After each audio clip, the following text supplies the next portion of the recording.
예수께서 제자를 삼고 세례를 베푸시는 것이 요한보다 많다 하는 말을 바리새인들이 들을 줄을 주께서 아신지라. 예수께서 친히 세례를 베푸신 것이 아니요 제자들이 베푼 것이라.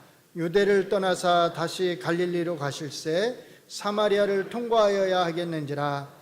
사마리아에 있는 수가라 하는 동네에 이르시니 야곱이 그 아들 요셉에게 준 땅이 가깝고 거기 또 야곱의 우물이 있더라. 예수께서 길 가시다가 피곤하여 우물 곁에 그대로 앉으시니 때가 6시쯤 되었더라. 사마리아 여자 한 사람이 물을 기르러 왔음에 예수께서 물을 좀 달라 하시니 이는 제자들이 먹을 것을 사러 그 동네에 들어갔음이러라. 사마리아 여자가 이르되 당신은 유대인으로서 어찌하여 사마리아 여자인 나에게 물을 달라 하나이까 하니 이는 유대인이 사마리아인과 상종하지 아니함이러라. 예수께서 대답하여 이르시되 내가 만일 하나님의 선물과 또 내게 물 좀 달라 하는 이가 누구인 줄 알았더라면 내가 그에게 구하였을 것이요 그가 생수를 내게 주었으리라. 아멘. 이제 우리 러시아 선교사로 수고하고 계시는 우리 이세호 목사님 나오셔서 여인에게 전해진 복음이 필요한 러시아라고 하는 제목으로 말씀을 전해 주시겠습니다. 귀한 도전의 시간이 되기를 바랍니다. 목사님.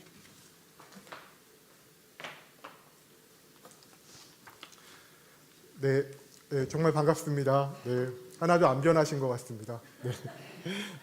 제가 추운 러시아에 있다가 이곳으로 따뜻한 한국으로 온 지 한 3주 정도 됐는데요. 그 배를 타고 왔어요. 배를 한 수원까지, 제가 지금 잠시 선교관에 수원에서 머물고 있는데 수원까지 35시간이 걸렸거든요. 왜냐하면 러시아는 지금 전쟁 중이기 때문에 비행기가 안 뜹니다. 그래서 지금 배를 타고 블라디보스톡에서 배를 타고 동해까지 간 다음에 동해에서 이제 수원까지 가야 되는데 가는 버스가 다 매진돼 있더라고요. 그래서 강남까지 와서 강남에서 지하철 타고 수원까지 왔는데 수원에서 다시 이제 그 선교관까지 들어가게 되었습니다. 그러니까 총 35시간이 있더라고요. 그렇게 남미에서 온 것처럼 그렇게 왔습니다. 선교 보고하기 전에 여러분에게 꼭 드리고 싶은 말씀이 있습니다. 후원해 주시고 기도해 주셔서 너무 감사드린다는 그런 말씀입니다. 추운 러시아에 있으면서 힘든 적이 있었습니다. 제가 1년 전에 코로나에 걸려서 폐 기능이, 그때도 폐 CT를 찍었는데 그때 그 러시아 안 좋은 러시아 의료기기를 통해서 CT를 찍었는데 폐 기능이 30% 정도 상실되었다는 얘기를 들었습니다. 그때 잘못했다가는 죽을 수도 있겠다라는 생각이 들었습니다. 그때 러시아는 함부로 병원에 입원시켜주지 않거든요. 왜냐하면 병원비가 공립은 나라에서 운영하는 거기 때문에 공짜이기 때문에 무료이기 때문에 함부로 입원시켜주지 않습니다. 앰뷸런스가 와서 간호사가 저를 진료하고 그런 다음에 이 사람이 정말로 입원이 필요하다 싶으면 입원시키거든요. 근데 제가 코로나에 걸려서 폐 기능이 기침도 하고 뭐 이렇게 열도 좀 있고 그랬는데 저를 첫 번째는 입원시켜주지 않더라고요. 왜냐하면 자가 호흡이 조금 산소 포화도가 정상에 가까웠거든요. 그래서 입원시켜주지 않더라고요. 그래서 이제 기침을 계속했거든요. 그래서 이러다가 폐가 점점 안 좋아진다는 그러한 소리를 듣고 이러다가 정말 심하면 정말 힘들 수도 있겠구나라는 생각이 들었습니다. 근데 두 번째 이제 병원에 앰뷸런스를 한 번 더 요청하고 그랬을 때 이제 제가 병원에 입원하게 됐는데 입원하고 나서 이제 약도 주사도 맞고 링겔도 맞고 약도 먹고 이렇게 회복함을 느끼면서 한국에 있는 성도님들이 저를 위해서 정말 많이 기도해 주셨구나라는 생각이 많이 들었습니다. 그걸 몸소 피부로 절실히 느끼게 되었습니다. 2년 만에 오게 되었는데 너무나 감사드리고 여러분의 기도를 통해서 제가 지금 2년 전보다 더 건강해 보이죠. 건강해 보이는데 여러분 기도 덕분에 그렇게 건강할 수 있었습니다. 정말 감사드리고 여러분을 만난 것이 정말 시편 기자가 그렇게 얘기했잖아요. 바벨론에서 이렇게 돌아왔을 때 꿈꾸는 것 같다라고 그렇게 고백했잖아요. 그런 것처럼 여러분을 다시 뵙고 동작중앙교회에 있는 맛있는 밥을 먹은 게 정말 꿈만 같습니다. 네, 그 선교 보고 형식으로 오늘 귀한 강단에 서게 되었습니다. 다른 경험 많은 선교사님들이 주님께서 주신 귀한 복음이 어떻게 선교 현장에서 영혼들에게 전해져서 귀하게 구원을 받는지 아주 잘 설명하셨을 것입니다. 그래서 선교사님들의 보고는 언제나 생생한 그 현장감이 있습니다. 아마 성도님들도 그런 선교 복음이 이제 안 믿는 영혼들에게 전해져서 어떻게 그들이 구원을 받았는지 그러한 드라마틱한 그러한 장면을 기대하셨을지도 모르겠습니다. 하지만 저는 러시아로 간 지 2년 된 선교사이고 2년의 시간 동안 현지 적응과 언어를 익혀야 했기 때문에 아직 전적으로 현장에 있지 않았습니다. 그래서 복음이 선교 현장에서 어떻게 적용되었는지, 어떻게 그 영혼을 구원했는지 그런 그 생생한 모습을 말씀드리기보다는 오늘 본문을 통해서 러시아에 필요한 것이 무엇이고 함께 전쟁으로 힘들어하는 그 러시아를 위해서 그 러시아의 참 복음이 전해질 수 있도록 기도하는 시간을 가졌으면 좋겠다라는 생각을 가지고 이렇게 본문을 들고 서게 되었습니다. 그러면 잠시 제가 오늘 읽은 본문에 대해서 설명하도록 하겠습니다. 여러분, 오늘 요한복음 4장 말씀 여러분이 너무나 잘 아시는 그런 말씀이실 것입니다. 예수님께서 사마리아 수가라는 동네에 가셔서 여인에게 복음을 전하는 장면입니다. 그 요한복음 4장 이전에 요한복음 2장에서 예수님이 잘 아시는 것처럼 갈릴리 가나에서 첫 번째로 기적을 일으키셨습니다. 물을 포도주로 변화시키는 그러한 사건을 일으키셨습니다. 그 갈릴리에 있죠. 갈릴리 가나에서 이제 그 사건 이후에 예수님께서 갈릴리를 떠나서 예루살렘으로 가십니다. 근데 그 PPT 한 번만 띄워주시겠어요? 네. 그 예전에 저기 앞에요. 네, 앞에 보시면 저기 위쪽에 있는 게 갈릴리입니다. 그리고 밑에 쪽에 있는 게 파란색 밑에 쪽에 있는 게 예루살렘입니다. 그래서 예수님이 지금 갈릴리 가나에서 이 예루살렘으로 이제 올라가야 됩니다. 근데 중간에 뭐가 끼어 있습니까? 사마리아가 끼어 있습니다. 근데 사마리아는 유대 사람들이 사마리아 땅에 가지 않습니다. 오늘 구절에 있는 것처럼 본문 구절에 있는 것처럼 사마리아 사람들과 상종하지 않기 때문에 그렇습니다.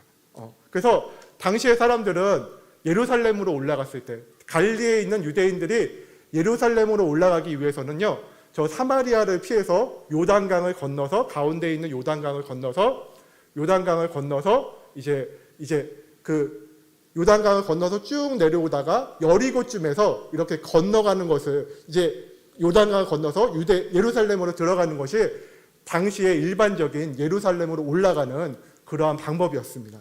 예수님도 공생의 이전까지 해마다 절기 때마다 유월절, 칠칠절, 나팔절 이런 때에 예루살렘에 올라가서 성전 제사를 드렸을 테니까 예수님도 저 루트를 통해서 그 갈릴리에서 요단강을 건너서 쭉 내려와서 여리고 근처에서 다시 요단강을 건너서 예루살렘으로 올라가셨을 것입니다. 갈 때도 마찬가지 길로 똑같은 길로 되돌아갑니다. 그게 당시에 갈릴리 사람들이 예루살렘으로 가는 그런 루트였습니다. 근데 오늘 본문에 보면 예수님께서 이 코스로 가지 않았습니다. 당시에 사람들이 일반적으로 가는 그 코스를 가지 않고 어떻게 다시 갈릴리로 가셨죠? 사마리아를 지나가시는 것을 볼 수 있습니다. 그래서 오늘 본문 4절에 보시면 사마리아를 통과하여야 하겠는지라 라고 얘기하고 있습니다. 그래서 원어상으로 보면 예수님께서 사마리아를 꼭 통과해야겠다는 의지를 가지고 이 사마리아로 가신 것입니다. 여러분, 왜 사마리아로 가셨을까요? 예수님께서. 여러분 너무 잘 아실 것입니다. 제가 모른다고 생각하시고 한번 얘기해 보십시오. 왜 사마리아로 가셨을까요? 이 여인을 만나기 위해서 예수님께서 사마리아의 일부로 가신 것입니다. 세상적으로 보자면 이 여인은 예수님이 굳이 만나고자 하는 만큼 그렇게 대단한 사람이 아니었습니다. 당시 사람들에게 여인은 하나님 말씀을 받기에 부적절한 사람이었습니다. 예수님 당시에 여자는 인격적인 대우를 받지 못했습니다. 그래서 잘 아시는 것처럼 성경에서 오병이어의 기적을 예수님께서 오병이어의 기적을 나타내시잖아요. 그때 오병이어의 기적을 나타내고 5천 명 정도 사람을 먹었다고, 그 오병이어의 기적을 통해서 5천 명 정도 사람이 먹었다고 그러잖아요. 근데 그 5천 명이 누구냐면 남자만 5천 명입니다. 그래서 성경에서 나오는 사람의 숫자를 나타낼 때 대부분 남자를 가리킵니다. 그리고 출애굽기에 보시면 이스라엘 백성이 이집트에서 탈출할 때 몇만 명이라고 했습니까? 70만 명이라고 했습니다. 그래서 그 70만 명이 어떤 사람이냐면 남자만 70만 명입니다. 그래서 성경을 보면 꼭 남자만 인원수에 이렇게 세는 것을 볼 수 있습니다. 여자가 그만큼 인격적인 대우를 받지 못했다는 것입니다. 그런데 이 여인, 당시 사회에 인격적인 대우를 받지 못한 이 여인은 어디 사람입니까? 사마리아 사람입니다. 여인이었고 그 당시 사마리아 사람들은 개, 돼지 취급을 받았습니다. 왜냐하면 나중에 이제 목사님께서 잘 설명해 주시겠지만 이전에 유다가 멸망하기 전에 북이스라엘이 아수르에게 멸망당했는데, 아수르가 다른 민족을 사마리아 땅에 이렇게 이주시켜 왔기 때문에 그 사람들은 정통 순수한 유대인이 아니라 혼혈 유대인이기 때문에 유대인들이, 그 갈릴리에 있는 유대인들이 그 사마리아 사람들은 혼혈이냐, 이 사람들은 다른 사람의 피가 섞였어 라고 하면서 배척했습니다. 그래서 개, 돼지만큼 그렇게 취급을 했습니다.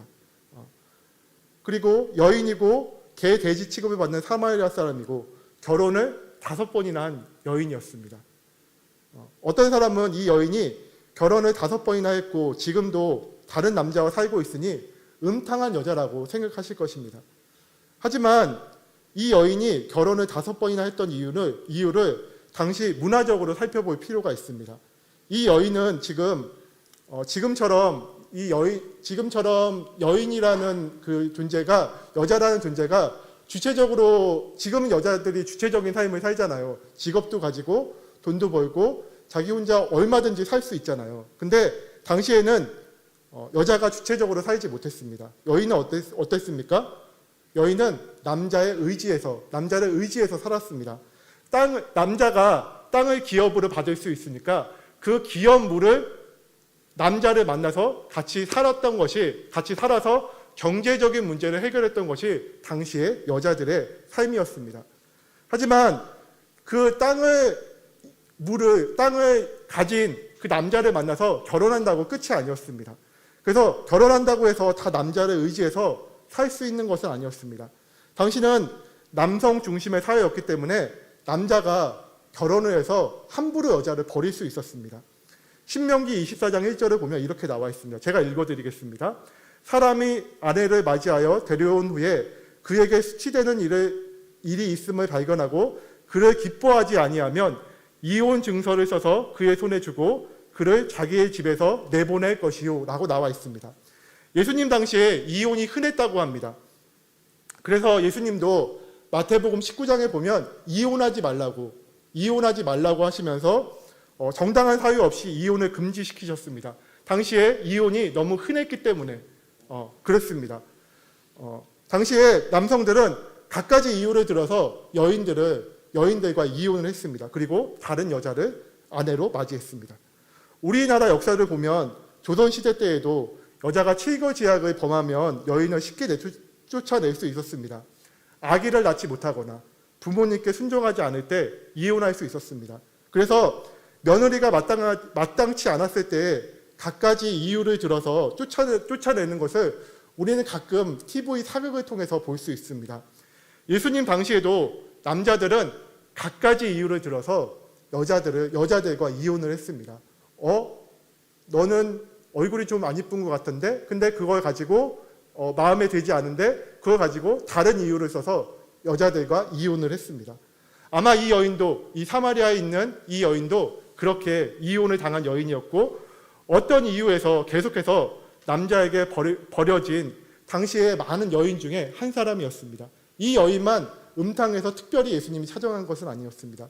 힘든 삶을 살고 있는 이 여인, 너무나 그 힘든 삶, 경제적인 이유 때문에 당시에 누구나 볼 수 있는, 어디든지 볼 수 있는 그런 힘든 삶을 살고 있는 이 여인에게 가장 필요한 것이 무엇일까요?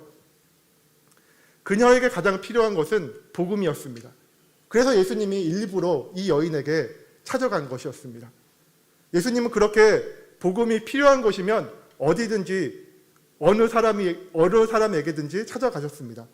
요한복음 3장에 보면 예수님은 당시의 권력의 최정점에 있는 니고데모에게도 찾아가셨고 당시 사람들이 다 매국노라고 저 사람은 정말 죄인이라고 비난했던 삭개오에게도 기꺼이 찾아가셨습니다.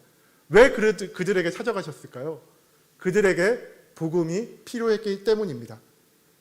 저는 예수님이 복음이 필요했던 여인에게 기꺼이 가셨던 것처럼 우리들도 그래야 한다고 생각합니다.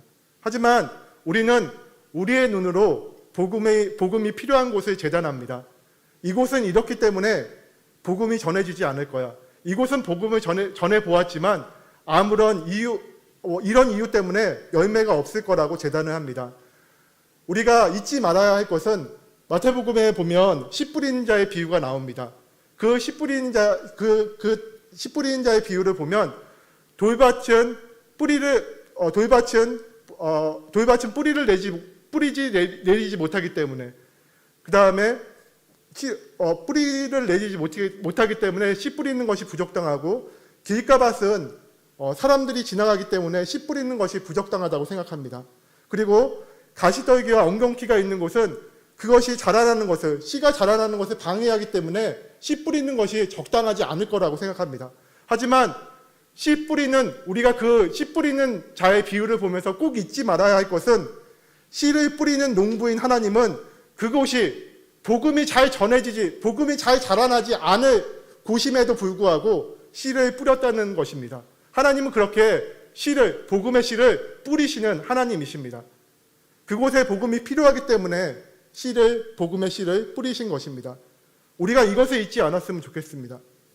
여러분, 러시아는 복음의 씨를 뿌리기에 적당한 것 같습니까? 지금 우리는 간접적으로 러시아와 우크라이나 전쟁을 겪고 있습니다. 여러분들도 뉴스나 매스컴에서 신문을 통해서 전쟁에 대해서 보셨을 것입니다. 전쟁의 가해국인 러시아가 정말 무자비할 정도로 미사일을 발사하잖아요. 미사일을 발사하는데 러시아 군사 지역에 그 미사일을 발사하는 것이 아니라 연약한 노인이나 어린이가 있는 그 아파트에 러시아 미사일이 이렇게 발사되는 것을 이렇게 발사돼서 그 아파트가 파괴되어지는 것들을 보셨잖아요. 정말 너무하다 할 정도로 그렇게 폭격하는 것을 잘 보셨을 것입니다. 그래서 저렇게 나쁜 러시아 사람들에게 복음을 전하는 것이 필요할까라는 생각이 들기도 합니다. 그래서 연해주에 있는 어떤 러시아 선교사님들은 요즘에 한국에서 러시아 선교사들이 인기가 없다고, 러시아에 꼭 복음을 전해야 되냐고 한국에서 계속 연락이 온다고 이렇게 눈치를 준다고 그렇게 얘기하는 것을 들었습니다. 또 이 전쟁은 우리의 물가를 많이 오르게 했잖아요. 가뜩이나 코로나로 힘들었는데 이제 좀 나아질 기미가 보이자 러시아가 전쟁을 일으켜서 코로나보다 더 힘들게 우리를 만들었잖아요. 그래서 러시아에서 선교를 한다고 하면 그렇게 반인도적인 국가에서 선교를 하는 것이 옳은 일인가 하는 그렇게 생각하는 분들도 있습니다. 하지만 제가 2년 동안 보았던 러시아는 복음이 꼭 필요한 곳이라는 것이었습니다. 러시아 정교회가 있지만 그곳에서 하나님 말씀을 들을 가능성은 희박합니다. 그나마 블라디보스톡이나 우스리스크 같은 도시 지역은 교회가 있고 러시아 목사님들도 있기에 말씀을 들을 수 있습니다.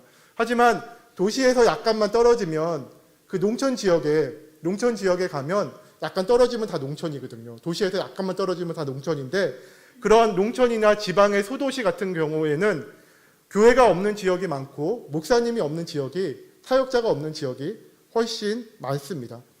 제가 러시아에 가서 제일 놀랐던 점은 뭐냐면, 그렇게 교회가 없고 말씀이 전할 선교사가, 목사가 없는 그 지역에 아이들과 젊은이들이 너무나 많다는 것입니다.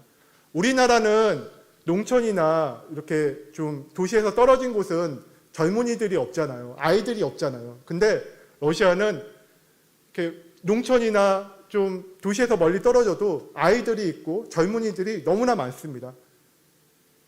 그렇게 시골에 사는 아이들과 젊은이들은 이 여인과 같은 그러한 처지입니다. 학교에서 교육을 받지만 공부에 대한 열의가 없습니다. 왜냐하면 공부를 잘한다고 해서 잘 된다는 보장이 없기 때문입니다. 취직할 곳도 마땅치 않습니다. 이혼한 가정이 많기 때문에 정상적으로 부모의 사랑을 받는 그런 아이들이 드뭅니다. 제가 러시아에 있을 때 한인 중고등부를 지도했습니다. 저희 학생 중에 한 명이 부모님은 한국 사람이고 한 분은 러시아 사람인 학생이 있었습니다. 생긴 것은 그 학생이 생긴 것은 러시아인과 비슷하지만 한국말을 잘했고 러시아 현지 학교를 다녔기 때문에 러시아 청소년들이 어떻게 생각하는지, 제가 어떻게 생각하고 어떤 행동을 하는지 들을 수 있었습니다. 얼마 전까지만 하더라도 러시아 아이들에게 유행했던 것이, 사진 한번 보여주실래요? PPT. 네, 저게 유행이었다고 합니다. 저게 뭔지 아십니까, 여러분? 러시아 아이들이 이렇게 그 카터 칼 있잖아요. 이렇게 우리나라 이렇게 종이 이렇게 잘릴 때 하는 칼 있잖아요. 그걸로 자기 손을 이렇게 자해하는 겁니다. 네. 왜 자해를 할까요?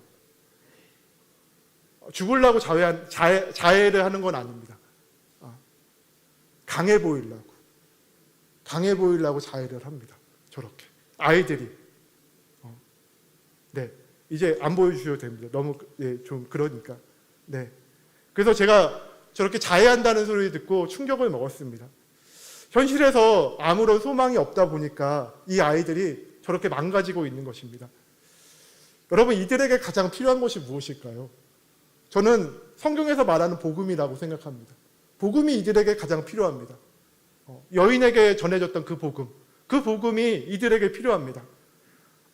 예수님은 아무런 소망이 없는 이 여인에게, 여인이고 사마리아 여인이었고 그 다음에 결혼을 5번이나 했던 그 여인에게 복음을 증거합니다.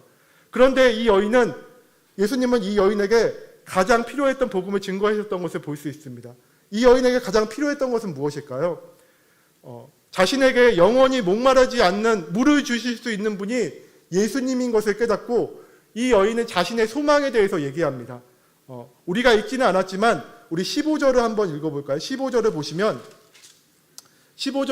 이렇게 얘기하고 있어요. 여인이 이렇게 얘기합니다. 예수님이 이런 생명의 물을 주실 수 있는 분인 것을 알고 여인이 그렇게 얘기합니다. 여자가 이르되 주여 그런 물을 내게도 주사 목마르지도 않고 또 여기 물 기르러 오지도 않게 하옵소서. 이 여인에게 가장 필요한 것은 무엇일까요? 이 여인이 지금 얘기하고 있는 건 무엇일까요? 여기에 물 기르러 오지 않게 해주세요 라고 합니다. 아마 이 여인은 물 때문에 여기 오는 것을 싫어했던 것 같습니다. 당시 여인들은 가정에서 필요한 물을 운물에서 떠야 했기 때문에 운물은 여인들이 모였던 그러한 장소였을 것입니다. 그곳에 가면 자연스럽게 사람과 마주쳤을 것입니다. 아마 이 여인에 대해서 마을 모든 여인들이 알고 있었을 것입니다. 쟤 결혼 5번이나 했대. 지금도 다른 남자와 살고 있대. 여인이 가진 이런 이력 때문에 여인들은 다른 여인과 친해지기 쉽지 않았을 것입니다. 이 여인이 운물가로 물을 뜯어가면 아마 주변의 여인들이 이 여인에 대해서 수근수근 거렸을 것입니다. 이런 불편한 시선 때문에 운물가에 가는 것을 이 여인은 참으로 싫어했을 것입니다. 자신도 이런 자신의 처지가 너무나 싫었을 것입니다. 이 여인이 목마르지 않는 물을 달라고 하면서 이곳에 물 들어오지 않게 해주세요 라는 것을 보면 이 여인이 가장 바라는 것은 사람들 앞에서 수치를 당하지 않는 그것, 자신의 고단한 현실을 뛰어넘을 수 있는 그것을 여인이 바랬을 것입니다. 예수님은 이 여인에게 자신이 그의 조상 야곱보다 더 큰 자이며 25절과 26절에 보면 자신이 메시아인 것을 증거하는 것을 볼 수 있습니다. 제가 25절, 26절을 읽어볼게요. 여자가 이렇게 25절에 얘기합니다. 여자가 이르되 메시아 곧 그리스도라 하는 이가 오실 줄을 내가 아노니 그가 오시면 모든 것을 우리에게 알려주시리이다. 예수께서 이르시되 내가 말한 내가 그라 하시니라. 이 여인이 그리스도인 예수님을 만나게 되었습니다. 이 여인이 예수 그리스도를 만나자 이 여인이 어떻게 합니까? 28절에 보면 여자가 물동이를 버려두고 동네에 들어가서 사람들에게 이르되 라고 얘기하고 있습니다. 이 여인이 가장 싫어했던 것이 무엇입니까? 사람들과 마주치는 것이었습니다. 하지만 메시아인 주님, 복음을 만나게 되자 어떻게 합니까? 자신이 가장 싫어했던 그것이 자신이 가장 하고 싶지 않는 그 상황, 마주치고 싶지 않는 그 상황을 마주칠 용기가 생겼고 그것은 더 이상 그녀에게 장애가 되지 않았습니다. 자신이 사마리아 사람이라는 것, 여자라는 것, 결혼을 5번이나 했다는 그것이 그녀의 부끄러운 과거가 사람들 앞에 가는 그녀를 막아서지 못했습니다. 이제 그녀 스스로 사람들 앞에 달려가고 있습니다. 이 복음을 만나자 이 여인은 모든 것이 달라졌습니다. 복음을 만나고 이 여인은 다시 이곳에 물 들어 오지 않게 해달라고 그런 요구를 다시 예수님께 했을까요? 나 여기 메시아를 만나면 이곳에 다시 물 떠오지 않게 해달라고 구하겠습니다 라고 그렇게 했던 여인이 예수님을 만나자 다시 그런 요구를 했을까요? 아마 안 했을 것입니다. 스스로 사람들 앞에 달려가는 이 여인의 모습을 보면 우리는 그것을 알 수 있습니다. 사랑하는 성도 여러분, 우리의 복음이신 예수 그리스도에게는 이러한 힘이 있습니다. 우리를 얽매고 있는 현실적인 모든 굴레와 모든 연약함을 이길 수 있는 힘이 복음에 있습니다. 제가 러시아에 있으면서 가끔 유튜브를 통해서 이제 신앙적인 도전을 받았는데 저에게 힘이 되었고 마침 설교의 맥락과 연관이 있는 부분이 있기에 여러분에게 잠시 영상을 하나 보여드리도록 하겠습니다. 이것은 어떤 목사님의 자기 간증인데요. 이 여인의 처지와 너무 비슷해서 한번 같이 나누고 싶어서 이렇게 한번 같이 보셨으면 좋겠습니다.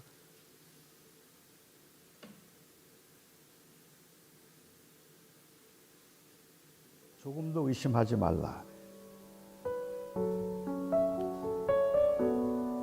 그러니까 하나님의 선하심을 의심하지 말고 하나님의 지혜를, 그 고난 가운데 하나님의 뜻이 무엇인지 하나님의 원하심이 무엇일지를 구해야 한다는 의미이죠. 그런데 이 말씀을 마치 우리가 믿음으로 구할 때 내가 구한 것은 반드시 될 것이라 것을 의미하는 것이라고 본다면 여기서 말하는 믿음은 결국 정신통일에 불과할 뿐입니다. 반드시 될 것이다. 조금도 의심하지 말고 안 될 것이라는 생각을 하는 순간 이미 벌써 기도는 응답이 안 될 테니까 안 될 거라는 생각을 하지 말라. 조금 앞으로 넘겨주시겠어요? 그런 의미라고 보기는 굉장히 날이 없어요. 그렇게 4년 동안 기도하던 좀 뒤로 가시면 됩니다. 미국이 너무 인위적인 것 같고 지나치게 의도적인 것 같아서 별로 마음에 들지 않았거든요.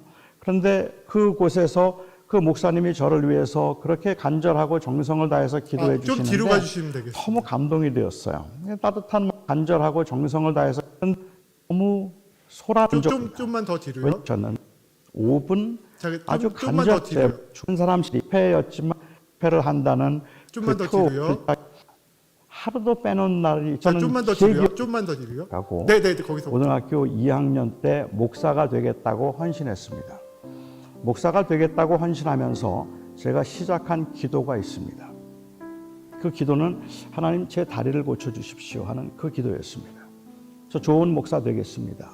그리고 정말 제가 주를 위해서 살 텐데 이 장애를 가지고는 너무 불편한 것들이 많기도 하고 제가 온전히 섬기기가 어려우니까 하나님 제 장애를 좀 고쳐주십시오 하는 것이 저의 기도였습니다. 목사님이 뭐 이건 소원하고 정욕으로 계셨거든요. 구한 것도 아니었을 것이고 좋은 목사가 되겠다는 마음으로 하나님 앞에 기도를 했는데 4년 동안 기도했습니다.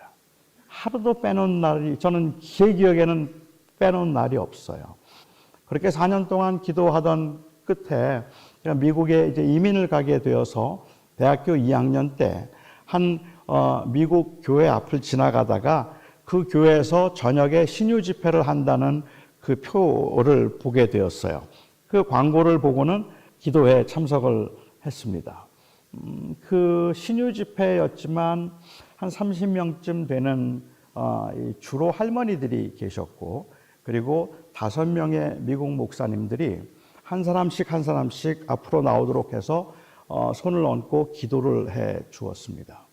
이제 제 차례가 되어서 제가 나갔을 때 한 목사님이 제 머리에 손을 얹고 한 3분, 5분 아주 간절하게 땀을 흘리면서 저를 위해서 기도해 주셨는데 그게 저에게는 굉장한 감동이었습니다. 왜냐하면 그 당시에 제가 다른 신유 집회를 참석해 본 적도 있지만 그렇게 신유 집회를 갈 때마다 너무 소란스럽기도 하고 너무 인위적인 것 같고 지나치게 의도적인 것 같아서 별로 마음에 들지 않았거든요.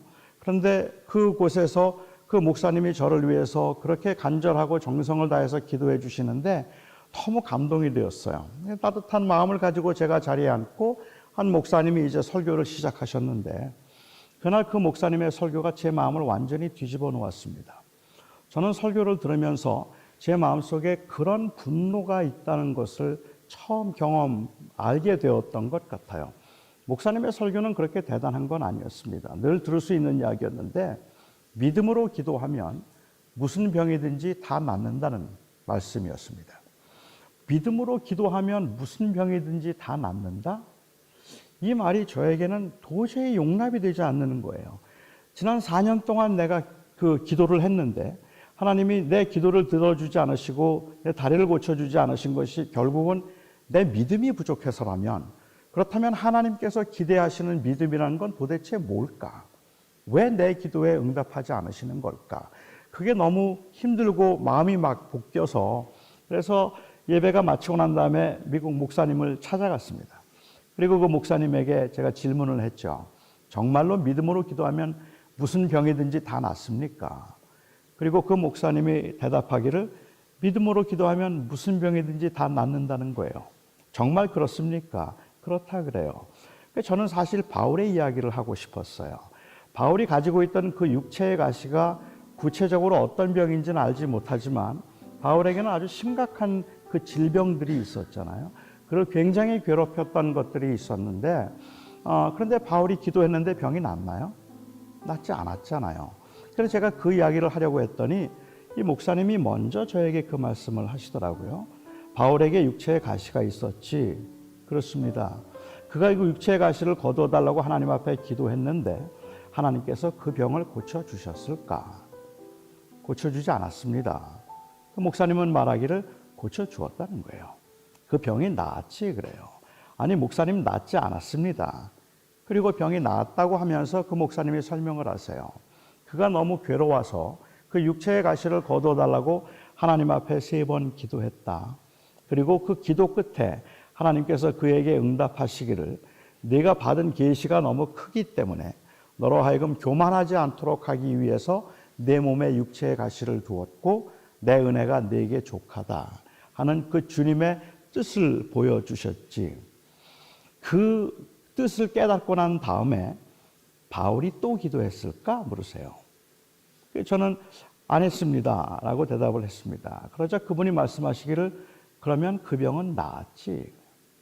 그것은 더 이상 그에게 병이 아니라 오히려 하나님께서 그를 사용하기 위한 하나님의 은사일 뿐이겠지.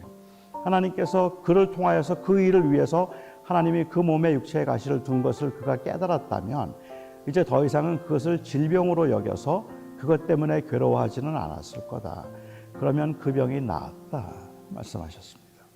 그리고 그날 제가 제 병이 나았습니다.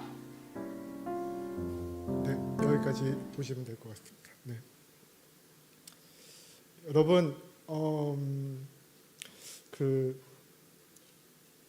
복음은, 우리가 가진 복음은 우리의 현실을 넉넉히 이길 수 있는 그런 힘이 있습니다. 우리가 아무리 힘들더라도 복음을 가진 우리를 사단이 결코 이길 수 없습니다. 우리는 그것을 경험한 자로 이 자리에 앉아 있습니다. 여러분, 러시아의 사람들이 정교회가 있으니까 예수님을 잘 알 것 같다고 여러분 생각하실 것입니다. 하지만 한번 PPT 한번 보여주시겠어요? 그 러시아는 예수님을 그림으로, 저렇게 그림으로 설명하고 있습니다.